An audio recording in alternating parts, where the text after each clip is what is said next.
নমস্কার, সামনেই সরস্বতী পুজো, তাই আজ আমি আপনাদের জন্য নিরামিষ নতুন আলুর দমের রেসিপি নিয়ে হাজির হয়ে গেছি। তার জন্য আমি নতুন আলু সিদ্ধ করে নিয়েছি। এবার কড়াইয়ে তেল গরম করে তার মধ্যে সাদা জিরে তেজপাতা ফোড়ন দিয়ে সিদ্ধ করে রাখা নতুন আলুগুলো দিয়ে নাড়াচাড়া করে নিলাম। এবার এর মধ্যে আমি হলুদ গুঁড়ো, জিরে গুঁড়ো,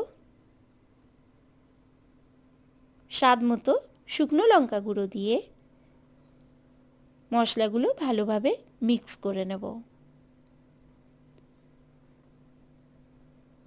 এবার এর মধ্যে টমেটো কুচি, অল্প একটু কড়াইশুঁটি আর অল্প একটু আদা বাটা দিয়ে দিলাম। তারপর মিক্স করে এবার এর মধ্যে স্বাদ মতো নুন আর অল্প একটু চিনি দিয়ে দিচ্ছি। চিনি দেওয়ার একটাই কারণ, যাতে স্বাদটা ব্যালেন্স হয়। এবার গ্যাসের ফ্লেম লো রেখে ঢাকা আটকে 3 মিনিট মতন কষিয়ে নিলাম। ঢাকা খুলে একটু নাড়াচাড়া করে এবার আমি এর মধ্যে দিয়ে দিলাম কাজু বাদাম বাটা, অল্প একটু জল দিয়ে দিলাম। তারপর নাড়াচাড়া করে মিক্স করে নিলাম।